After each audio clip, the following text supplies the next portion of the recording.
था। पिछले अटेम्प्ट में 1 पॉइंट समथिंग मार्क्स से दोनों लोग रहे थे और दोनों एक तरीके से जय बीरू की जोड़ी है। दोनों 19 के आसपास उसमें स्कैम हुआ था एसएससी में, तो एसएससी से मेरा दिल टूट गया क्योंकि वो पोस्टपोन्ड हुआ। तो एक होता है कि उस चीज़ को लेकर इंटरेस्ट कम हो रहा था और एनटीपीसी भी बार बार कह रहा था कि हम डेट दे रहे हैं, डेट दे रहे हैं। हाँ, जैसे कि एसपीडी का करंट अफेयर आता है मंथली में। हाँ, मंथली नहीं, आप एग्जाम के पहले एक वार्षिकांक ले सकते हैं। लूसेंट वगैरह उठाइए, लूसेंट को बार बार पढ़िए, तो इससे आपका प्रीलिम्स हो जाएगा।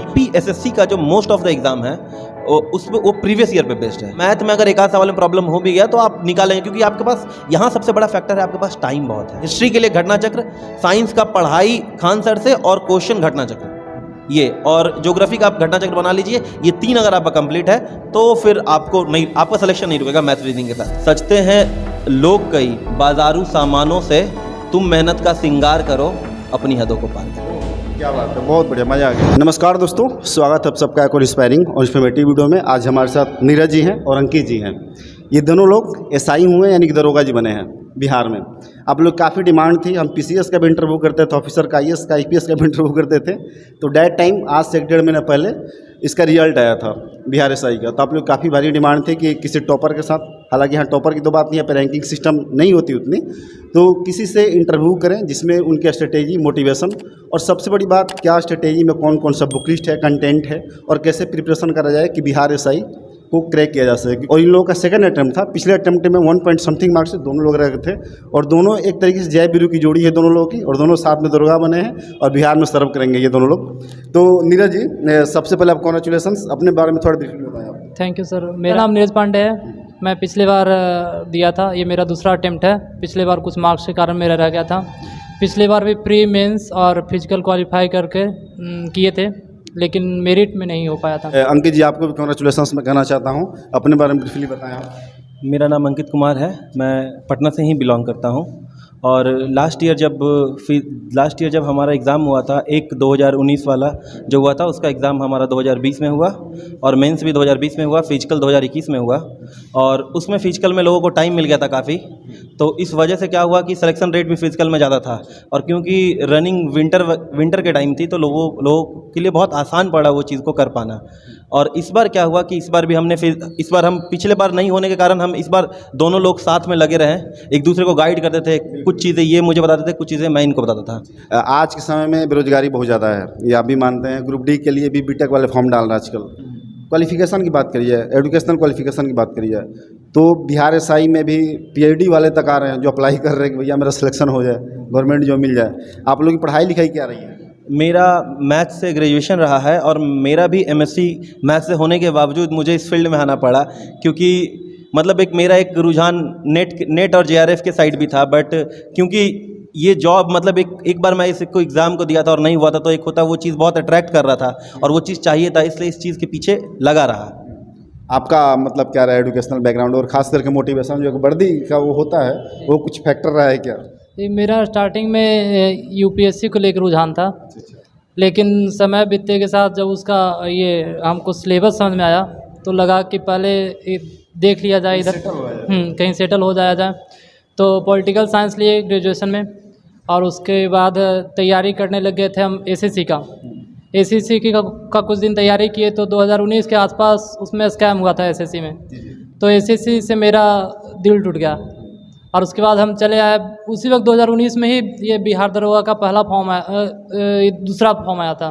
पहली वैकेंसी आई थी 2018 में। अब हम आएंगे थोड़ा कंटेंट मटेरियल्स बुक लिस्ट, जो असल में एस्पिरेंट वही जानना चाहते हैं कि क्या बुक लिस्ट होना चाहिए। प्रीलिम्स की थोड़ी सा स्ट्रेटेजी बताएं आप, थोड़ा डेप्थ में जाएं कि बुक्स वगैरह कहाँ से, कंटेंट वगैरह जो जीएस और जीके और जो करंट का वेटेज होता है वही होता है, 5 कुछ क्वेश्चन से मैथमेटिक्स होते हैं, तो उसको कैसे कवर किया जाए? इस बार थोड़ा सा पैटर्न में थोड़ा सा बदलाव था। अगर कोई प्रीवियस ईयर के पैटर्न को पकड़ के किया होगा तो देखिए कुछ सवाल में आपको एज मिलता है। प्रीवियस ईयर हमेशा से हर एग्जाम के लिए प्रीवियस ईयर और क्वेश्चन प्रैक्टिस हर एग्जाम के लिए इंपॉर्टेंट है, ये हर कोई बता चुका है। बट इस बार क्या था कि थोड़ा सा क्वेश्चन कंसेप्चुअल था और कुछ क्वेश्चन ऐसा टिपिकल था जो आप ऐसे गेसवर्क नहीं करते। बट हाँ, होता क्या है एग्जाम में इस बार सबसे बड़ा फैक्टर क्या था कि आप क्वेश्चन को डील कैसे करते हैं। आप ये सोच के अगर क्वेश्चन टफ है तो सबके लिए टफ है, आपको ये मान के अगर आप सॉल्व कर रहे हैं एग्जाम में क्वेश्चन, तो हाँ भाई नहीं बन रहा है कोई बात नहीं, इट्स ओके। लेकिन जो लोग हताश हुए हैं कई ऐसे छात्र हैं जो अभी जॉब कर रहे हैं, तो पिछले बार वाला का ज्वाइनिंग लेट से हुआ था थोड़ा, है ना, तो कुछ उनमें से ऐसे बच्चे हैं जिनका इस बार का प्रीलिम्स क्लियर नहीं हुआ, तो वो लोग भी इस बार प्रीलिम्स में बैठे थे।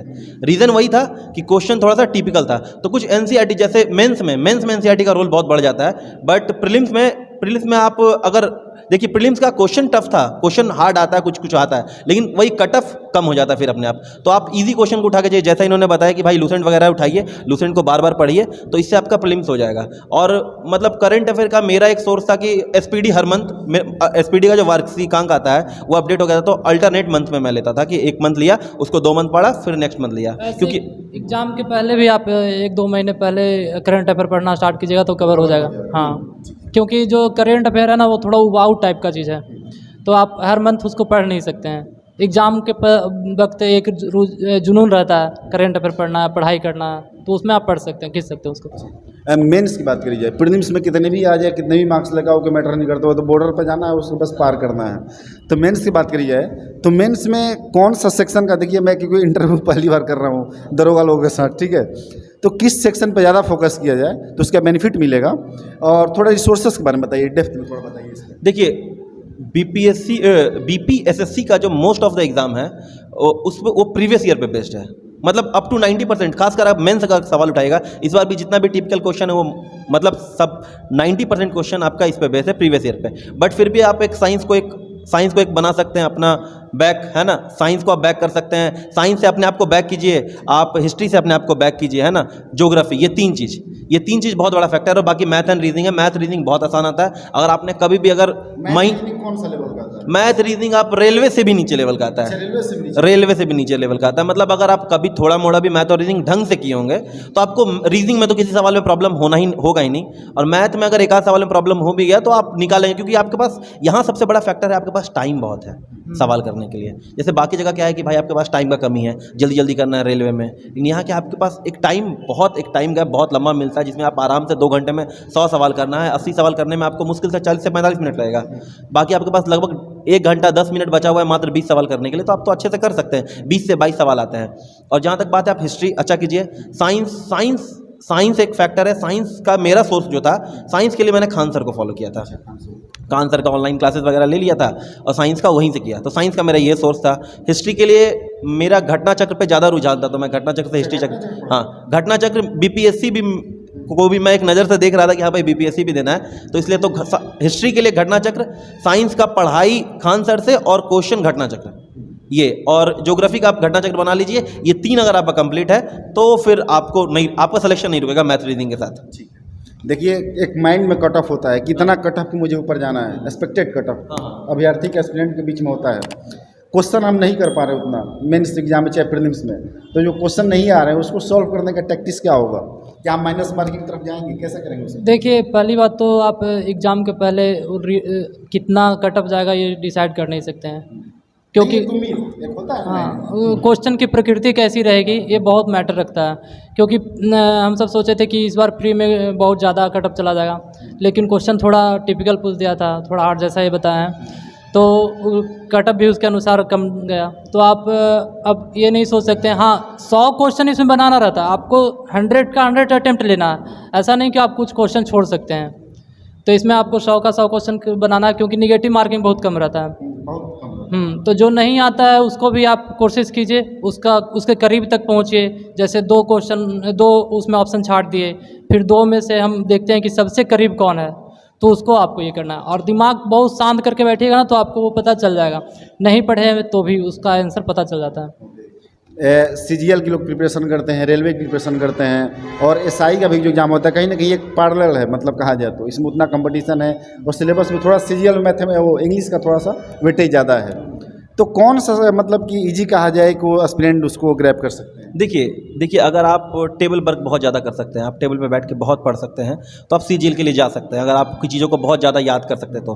बट अगर आपको मतलब एक पैशनेट जॉब, क्योंकि देखिए अगर आप नॉर्थ साइड से हैं, बिहार से हैं, झारखंड से, यूपी से हैं, तो एक क्रेज है दरोगा का, बस वो चीज़ जो है वो आपको बहुत अट्रैक्ट करता है। और देखिए जहाँ तक बात है पढ़ाई का, तो सिर्फ पढ़ाई से नहीं, सीजीएल में क्या है कि आपका फिजिकल नहीं होना है, लेकिन इसमें क्या है कि आपको फिजिकल जिस लेवल का हुआ है, आप देखिए कि फिजिकल में सिलेक्शन रेट 30% के आसपास आ गया, जहाँ की पिछले बार 66% था। तो फिजिकली भी आपको एबल्ड होना पड़ेगा, आपको टाइम निकालना पड़ेगा अपने लिए कि आप थोड़ा सा ग्राउंड से लगे रहें। क्योंकि हुआ क्या, इस बार बहुत सारे बच्चे बहुत अच्छा नंबर लाए, बट क्या हुआ, उनका फिजिकल ही नहीं क्लियर हो पाया। इवन ऐसे बहुत सारे बच्चे हैं जो 3 बार से फिजिकल दे रहे हैं और तीनों बार क्लियर नहीं हुआ। तो इसलिए एक फैक्टर है कि ये बात करेंगे हाँ। तो और जहाँ तक बात है रेलवे का, तो रेलवे भी देखिए सब अपने आप में सब कोई अच्छा है, आपको क्या चीज़ें अट्रैक्ट करती है ये ज़्यादा ज़रूरी है। तो मेरे ख्याल से जैसे मुझे अच्छा लगा दरोगा, किसी को फील्ड वर्क नहीं पसंद है तो वो सीजीएल चाहेगा, किसी को रेलवे अट्रैक्ट करता है कि हाँ भाई किसी के गाँव से किसी का हुआ तो वो रेलवे चाहेगा। तो बस यही डिफरेंस है। तो यानी तीनों अपने अपने जगह पे एक एस्टेब्लिश जॉब है। पैशन होना बहुत ज़रूरी है, पैशन जॉब के प्रति होना बहुत ज़रूरी है। सो आप किसको डेडिकेट करेंगे अपनी सफलता को? सबसे पहले तो हम अपने माता पिता को डेडिकेट करेंगे। बहुत मतलब जब भी ये लगता था कि हम कुछ नहीं कर पाएंगे तो एक हिम्मत देते थे, हमेशा साथ में खड़े रहते थे, मोटिवेट करते थे। फिर दोस्तों को डेडिकेट करेंगे, जब भी उदास रहते थे तो वो साथ में चिल करना, यहाँ वहाँ जाना। सेलिब्रिटी का भी लाइफ में देखा आपने कि सेकंड अटेम्प्ट में ही हो गया? नहीं, देखिए हम ज़्यादा नहीं देखे हैं क्योंकि बहुत सारा जितना भी एग्ज़ाम दिए अधिकतर मेरा हो ही जाता था, लेकिन उसमें मेरिट मेरा नहीं हो पाता था। CSBC बोर्ड का ऐसा कोई एग्ज़ाम नहीं होगा जिसका फॉर्म भरे हो और उसका रिज़ल्ट नहीं आया हो, लेकिन सारा का सारा मेरिट में हम चले जाते थे। तो उतना फेलियोरिटी तो नहीं देखे। नहीं देखा आपने। आपकी लाइफ में क्या रहा है, मतलब किसका सपोर्ट रहा आपकी लाइफ में, कैसे सफलता पाए? और आप जैसे हम इंटरव्यू शूट करने से पहले आपसे बात हो रही थी तो आपने बताया कि भैया हमने फेलियोरिटी बहुत देखा, 7-8 एग्जाम फेल हुए हैं, तो उसके बारे में थोड़ा डिस्क्राइब करें। तो देखिए सबसे पहले तो मैं अपने सफलता का श्रेय अपने मम्मी पापा को देना चाहूँगा। ऑब्वियसली सबसे बड़ा रोल उनका था। फिर मेरा एक फ्रेंड है एयरफोर्स में है, उसका बहुत बड़ा रोल है। फिर एक भैया हैं, उनका नाम सुमित है, एयरफोर्स में जो है उनका नाम अभिषेक है, वो मेरा फ्रेंड है, क्लास बैचमेट है। और एक भैया हैं, सुमित भैया हैं, उनका भी बहुत बड़ा रोल है। फिर और भी बहुत सारे लोग, यहाँ के भी जितने लोग हैं, जितना लोग को हम लोग का पिछली बार नहीं था उनका रोल है। मेरे वहाँ के जो बहुत सारे दोस्त हैं उनका रोल है, क्योंकि उन्होंने कभी ये बोलना नहीं छोड़ा कि आप दरोगा नहीं है। उन्होंने हमेशा तो यही कहा कि और दरोगा जी क्या हाल चाल है। तो ये होता है, ये लगता है कि अगर अगले को आप पे बिलीव है तो आप ये चीज़ें कर सकते हैं, है ना। और जहाँ तक बात है कि फेलियर का, तो फेलियर का क्या है कि जैसे स्टार्टिंग में क्या होता है ना कि देखिए आदमी क्या कहता है, फेलियर किसको कहता है? फेलियर वो है कि अगर आप किसी एग्ज़ाम के लिए पढ़े हों, मेरा एक रूल है कि भाई 6 मंथ 6 आवर रूल है मेरा, कि अगर आप किसी एग्ज़ाम के लिए 6 महीना पढ़े हैं और हर दिन 6 घंटा पढ़े हैं, तब आप उसको कह सकते हो कि उस एग्ज़ाम में आपका नहीं हुआ। जैसे मेरे साथ क्या हुआ कि मैं ये सब चीज़ें बहुत कम के लिए, नहीं तो ऐसा तो एग्ज़ाम है कि भाई CDS 2-3 बार दिया, नहीं हुआ। फिर CHSL दिया, CHSL में एक बार भी नहीं हुआ, CHSL में भी एक बार नहीं हुआ, ठीक है। CHSL नहीं हुआ, CDS नहीं हुआ, फिर एक बार रेलवे में हुआ, LP में हुआ था तो उसका फिर मेंस नहीं हुआ, है ना। तो ऐसे करके बहुत सारा एग्ज़ाम है, और भी बहुत सारे एग्ज़ाम है, मैं रिकॉल नहीं कर पा रहा हूँ। लास्ट ईयर SI का मेरिट नहीं बना है ना। तो ऐसे करके बहुत सारा एग्ज़ाम हुआ जहाँ अंतिम पड़ाव में वहाँ मेरा नहीं हुआ। तो ये सारी चीज़ें हैं बस। वैसे तैयारी के दौरान जब आप कभी डाउन फील करते हैं ना, तो उस समय मैंने ये लिखा था, मतलब अपने आप को पुश करने के लिए कि हाँ भाई अब एक समय आ गया है कि भाई जब पिछली बार नहीं हुआ तो लगा कि नहीं भाई अब जो आपने अपने लिए बाउंड्री बना के रखा है, थ्रेशोल्ड बना के रखा है कि हाँ इतना करेंगे, तो उसके लिए लिखा है कि भाई अब अपनी हदों को पार करो, है ना। तो ये लिखा है कि हाँ, ये मैंने खुद लिखा है कि अपनी हदों को पार करो, खुद के सपनों को पूरा करने को तुम खुद को तैयार करो, ना उम्मीद बैठ के तुम ना अब अंत का इंतज़ार करो, उठो जागो जिद्दी बनो, ये जिद तुम हर रोज़ एक बार करो, कश्ती से सागर पार करते हैं कई, तुम खुद को तैरने को तैयार करो, अपनी हदों को पार करो, तुम अगर मंजिल हो दूर कहीं, तुम आलस का संहार करो, कोशिश करो असफल हो, ये जिद तुम हर रोज़ एक बार करो, सजते हैं लोग कई बाजारू सामानों से, तुम मेहनत का श्रृंगार करो, अपनी हदों को पार करो। क्या बात है, बहुत बढ़िया, मज़ा आ गया। तो अंकित जी काफ़ी मतलब मोटिवेटिंग पर्सन है, और नीरज जी, दोनों को आप लोगों को फिर से बड़ी शुभकामनाएं SI बनने पे, दरोगा जी होने पे बिहार में। दो ये एथलीट है वहाँ से, इनकी काफ़ी बढ़िया बाइसेप वगैरह है, बहुत अच्छी बॉडी है इनकी, और ये भी 2 बार फिजिकल फिट हुए हैं। इनके साथ ये 2 टिप्स बताएंगे बेसिकली कि फिजिकल कैसे फिट हो जा सकता है, कि उनके पास कहीं ना कहीं टैक्टिक्स है जिसमें खान पान से लेके रूटीन से लेके तमाम एक्सरसाइज जो भी चीज़ें हैं उस पर एक हम सेपरेट वीडियो करेंगे। तो यदि आप लोगों को वीडियो अच्छी लगी हो जिसमें इन्होंने अपने कंटेंट, अपनी सोर्सेस, मोटिवेशन, सारी बातें बुक लिस्ट वगैरह बताया इन्होंने कि SI के लिए आप किस तरीके से उसको फॉलो कर सकते हैं, तो ये वीडियो अच्छी लगी तो इस वीडियो को लाइक करें, शेयर करें, चैनल सपोर्ट, चैनल सब्सक्राइब करना भूलें। आप दोनों लोग फिर से एक बार बहुत सारी शुभकामनाएं। Thank you.